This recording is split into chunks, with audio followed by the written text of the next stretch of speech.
వైఎస్ఆర్ కాంగ్రెస్ పార్టీకి సంబంధించి మన గుంటూరులో ఉన్నటువంటి వాళ్ళందరం కలిసి మీడియాని అడ్రస్ చేయాలనే ఉద్దేశంతో మేము ముందుకు రావడం జరిగింది. త్వరలో అంటే 3వ తారీఖున జరిగేటటువంటి స్టాండింగ్ కమిటీ ఎన్నికలకు సంబంధించి జరుగుతున్న పరిణామాలను ప్రజలకు వివరించాల్సినటువంటి అనివార్యమైన పరిస్థితి మాకు వచ్చింది. లేకపోతే ఇంతకుముందు ఐ థింక్ 3 times జరిగినటువంటి స్టాండింగ్ కమిటీ ఎన్నికలు అవేదో అలా జరిగిపోవటం తప్ప మీడియా ముందుకు వచ్చి మా నాయకత్వం ఇప్పుడు మాట్లాడాలని అనుకోలే. ఈరోజు మీడియా ముందుకు వచ్చి గుంటూరులో ఉన్నటువంటి కార్పొరేషన్లో ఉన్నటువంటి ఓటర్లకే కాకుండా రాష్ట్ర వ్యాపితంగా ఉన్నటువంటి ప్రజలకు కూడా గుంటూరు స్థాయి సంఘపు ఎన్నికల్లో తెలుగుదేశం చేస్తున్నటువంటి అనైతికమైన అక్రమమైనటువంటి విషయాలను తెలియపరచాలనే ఉద్దేశంతో మేము ముందుకు రావటం జరిగింది.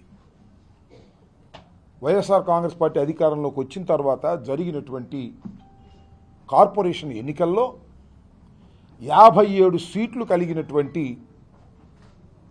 ఈ కార్పొరేషన్లో కేవలం 9 సీట్లు తెలుగుదేశానికి, 2 సీట్లు జనసేనకి, మిగతా ఉన్నటువంటి 46 సీట్లను వైసీపీ ఫ్యాను గుర్తు మీద గెలుచుకుంది. దానిలో మా కృష్ణారెడ్డి ఒక ఆయన చనిపోయాడు. అందువల్ల మాకు 45 స్ట్రెంగ్త్ ఉంది. This is the original strength. ఈ స్ట్రెంగ్త్తో చక్కగా పరిపాలన జరుగుతూ ఉన్నది. సరే, దురదృష్టమో అదృష్టమో వైఎస్ఆర్ కాంగ్రెస్ పార్టీ ఓడిపోయిన తర్వాత ఇటు నుంచి అటు వెళ్ళేవాళ్ళు మొదలయ్యారు. ఎన్నికలకు ముందు కూడా కొంతమంది వెళ్ళారు. ఎవరు వీళ్ళందరూ? ఫ్యాను గుర్తు మీద గెలిచిన వాళ్ళు వెళ్ళారు. పెద్ద అనైతికమైనటువంటి కార్యక్రమానికి తెలుగుదేశం పురిగొల్పింది అధికారం వచ్చిన తర్వాత. ఇవాళ స్థాయి సంఘపు ఎన్నికలు జరిగే సమయానికి అటు ఇటు మారగా మా వాళ్ళు కొంతమంది అటు ఎల్లగా 23 వాళ్ళకి 33 మాకు ఉన్నాయి. మేము 6గురిని నామినేషన్ చేశాం, 9 మంది చేసాం, దాన్ని విత్డ్రా చేసుకుంటాం. వాళ్ళు అసలు యాక్చువల్గా యునానిమస్గా ఇచ్చేయాలి, చేయకూడదు వాళ్ళ స్ట్రెంగ్త్ ప్రకారం. వాళ్ళు నామినేషన్లు వేశారు. అంటే కొనాలి, ప్రలోభాలు పెట్టాలి అని నిర్ణయించుకొని ఏదో ఒక విధంగా స్టాండింగ్ కమిటీ ఎన్నికల్లో గెలవాలనేటువంటి ప్రయత్నం వాళ్ళు చేస్తున్నారు. ఆ అనైతికంగా చేస్తున్నటువంటి అంశాలను ప్రజలకు తెలియపరచాలనేది మా ప్రధానమైనటువంటి ఉద్దేశం. మొన్న ఒక రోజున ఇద్దరు, ఈ 33లో ఇద్దరు వైసీపీ తరపున గెలిచినటువంటి వారు కండువాలు వేసుకున్నారు. చిత్రం నాకు అనిపిస్తుంది, ఎమ్మెల్యేలుగా గెలిచిన వాళ్ళు ఏం చేస్తున్నారంటే, ఏమన్నా కార్పొరేటర్ ఎవరన్నా ఉంటే ఆయన వచ్చి ఇక్కడ జాయిన్ అవ్వమంటలా, వాళ్ళు ఇంటికి వెళ్ళిపోతున్నారు. ఇంటికి వెళ్ళిపోయి ఇంటికాడ కూర్చుని, ఎమ్మెల్యే వస్తే కాదంటారా, ఇంటికాడ కూర్చుని బేరసారాలాడి వాళ్ళ కండవాలు వేస్తున్నారు. ఎక్కడ చూడలే నేను. ఒక కార్పొరేటర్ కోసం ఎమ్మెల్యేలు, ఈ కార్పొరేషన్లో 3 ఎమ్మెల్యేలకు సంబంధాలు ఉన్నాయి. ఈ 3 ఎమ్మెల్యేలు ఇళ్ళకి వెళ్ళిపోతున్నారు. ఎవరికి? వైసీపీ తరపున గెలిచిన వారిళ్ళకి, ఫ్యాను గుర్తు మీద గెలిచిన వారింళ్ళకి, కార్యకర్తలందరూ కష్టపడి గెలిపించుకున్న వారింటికి,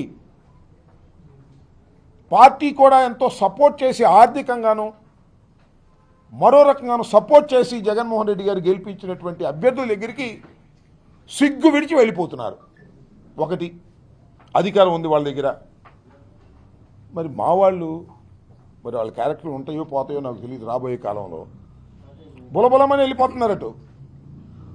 అధికారం వచ్చిన తర్వాత కొంతమంది వెళ్ళారు. మొన్న 2 రోజుల క్రితం 2 వెళ్ళారు. ఇంకా ఎవరో వాళ్ళు వెళ్తారు, వీళ్ళు వెళ్తారు అనేటువంటి ప్రచారం జరుగుతున్నటువంటి దశ. ఈ దశలో ప్రజలకు చెప్పాలని తెలుగుదేశం చేస్తున్నటువంటి కార్యక్రమం, ఎంతకు వెళ్తున్నారా అంటే 30 అంటున్నాడు ఒక ఆయన. లేదండి 50 దాకా వెళ్తుందని అంటున్నారు. 1000 అనుకుంటున్నారా? లక్షలు. 30 ఇస్తారంట, 50 ఇస్తారంట.